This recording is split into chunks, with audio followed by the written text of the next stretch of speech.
نحمد ونصلي على رسوله الكريم أما بعد بسم الله Alhamdulillah subhanahu wa ta'ala has given us the opportunity to be here at the masjid and offer Friday prayers.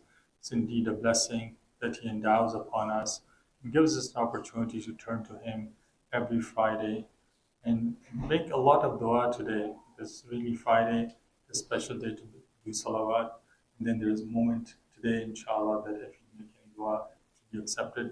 Allah subhanahu wa ta'ala give us the tawfiq to capture that moment and increase our salawat on Fridays. So we will continue where we left off last time from Surah Rahman. We started the Tafsir of Surah Rahman, and inshallah we'll start from verse number 5 today. أعوذ بالله من الشيطان الرجيم. الشمس والقمر بحسبان. The sun and moon move by precise calculation. So Allah subhanahu wa ta'ala here is drawing our attention towards two celestial bodies, two big bodies, heavenly bodies that we see from earth, the sun and the moon. And the word ḥusbān could be looked at in two ways. There are two interpretations of ḥusbān. First meaning could be that the sun and moon are moving in a very predefined orbit. And then there's no deviation from their set path. And they're going around in this orbit with extreme precision. Right? They don't move an inch away from the orbit they're in or out from it. As it comes also in Surah Yasin, لا الشمس ينبغي لها أن تدرك القمر ولا الليل سابق النهار وكل في فلك يسبحون. It is not allowed for the sun to reach the moon, nor does the night overtake the day, but they all float, each in the orbit. So that's one meaning, that sun and moon are going in their orbits with extreme precision. The second meaning is that ḥusbān here means calculations. That we see that our daily life is based on the calculations of the moon and the sun. How the sun rises and sets. So all the dates of the sun are used for our calendar, and similarly all the levels of the moon are used for our lunar calendar. All of our Islamic months are based on the moon. So that's another meaning, that you see that the calculations of our daily life are based on the movement of the sun and the moon. And it's interesting just to reflect on how precise Allah subhanahu wa ta'ala has set the path. Especially, let's talk about sun. Sun is about 150 million kilometers away from Earth. 150 million kilometers away. And scientists say that if it moves even by 3%, either closer or away from Earth, it could have a huge impact on the weather and climate of the Earth. So what could happen? If the sun moves closer, let's say about 3%, you would have such an excessive heat, it will melt all the glaciers, the sea level will rise, and the entire Earth will be flooded. And of course, the crops will burn, you cannot sustain this much heat. What if the sun moves away by 3%? Well, it will make the planet cool down, and so everything could potentially freeze. All the oceans would be covered with ice. So definitely, as we see, Allah subhanahu wa ta'ala has for billions of years put together this system that operates in a very particular way. And that is indeed a blessing of Allah subhanahu wa ta'ala, which is mentioned here. وَالنَّجْمُ وَالشَّجَرُ يَسْجُدَانِ. And the stars and the trees prostrate. So here, an-najm has two meanings. Scholars explain. One is, it means stars. The other one is trees that have no stem. Those are also called najm. So Allah subhanahu wa ta'ala mentions in najm, trees that have no stem, or let's say shajr, trees that have stems or trunk, they all prostrate to Allah subhanahu wa ta'ala. All of them prostrate to Allah subhanahu wa ta'ala. And the prostration is a symbol of humility, of respect, of surrender and obedience to Allah subhanahu wa ta'ala. That comes in Surah Hajj.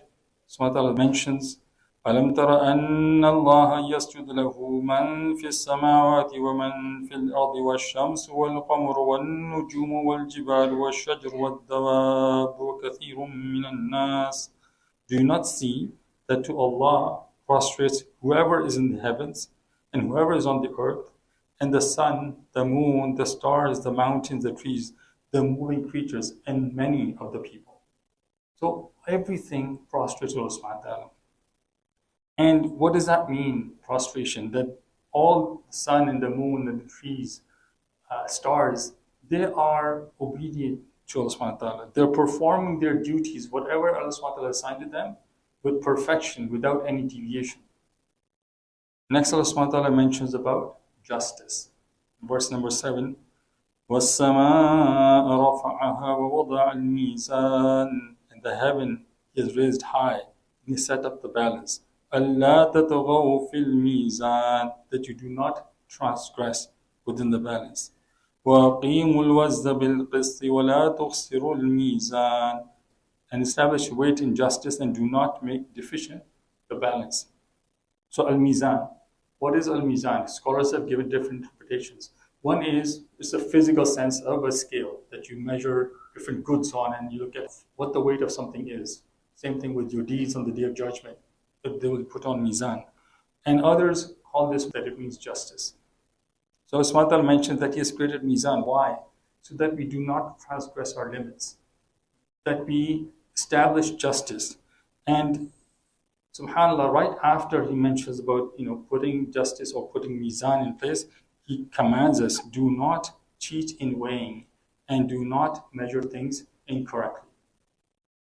Allah subhanahu wa ta'ala really gives a big warning for people to do fraud and cheating transactions. And it comes in Surah Mutaffifin. Bismillahir-Rahmanir-Rahim. وَيْلٌ لِلْمُطَفِّفِينَ الَّذِينَ إِذَا اكْتَالُوا عَلَى النَّاسِ يَسْتَوْفُونَ وَإِذَا كَالُوهُمْ أَوْ وَزَنُوهُمْ يُخْسِرُونَ. Woe to those who give less than due, who when they take a measure from people, they take the full. But when they give by measure or by weight to them, they give less. So when you are taking something from someone, you want to make sure it's perfectly measured. But when you are giving something out, you are cheating in it. So Allah subhanahu wa ta'ala gives severe warning. If you go to grocery store, imagine the scale that they use to measure is tampered with. And you don't even notice it, honestly. Like for a gram or two, you won't even notice it. Imagine a jewelry shop, the jeweler tampers with the scale. He can make some money out of it, but Allah subhanahu wa ta'ala knows. You may not detect. You may trust the person, but Allah subhanahu wa ta'ala knows. And Allah subhanahu wa ta'ala gives severe warning of punishment. As a matter of fact, people of Shu'aib alayhi salam, they were punished. They were destroyed completely. Why? Because of the same thing. They were cheating in their transaction. They were not measuring full. Allah subhanahu wa ta'ala mentions Surah Ar-Rahman when Shu'aib alayhi salam said to his nation, فَأَوْفُوا الْكَيْلَ وَالْمِيزَانَ وَلَا تَبْخَسُوا النَّاسَ أَشْيَاءَهُمْ. Shu'aib alayhi salam said, fulfill the measure and the weight and do not deprive people of their due. And what happened? The people of Shu'aib alayhi salam did not listen. Allah punished him severely. فَأَخَذَتْهُمُ الرَّجْفَةُ فَأَصْبَحُوا فِي دَارِهِمْ جَاثِمِينَ. So the earthquake seized them, and they became dead in their homes, in prone position. They did not even perceive it coming. They were all dead in their homes. Did not even get a chance for forgiveness. Allah protect us. So let's be very careful in our dealings and our transactions. Inshallah, we'll stop here and continue next time. We went until verse number 9. Surah Rahman is a great surah, as I mentioned before. It's considered the bride of Qur'an in some narration. And we should make it a habit. Every time we read Qur'an, we should reflect upon it. Especially a verse that will come, فَبِأَيِّ آلَاءِ رَبِّكُمَا تُكَذِّبَانِ. We'll talk more about that. Allah subhanahu wa ta'ala points us to reflect on it again and again, how many blessings He has given us. So we'll cover it in detail in the next session, inshallah. سبحانك اللهم وبحمدك نشهد أن لا إله إلا أنت نستغفرك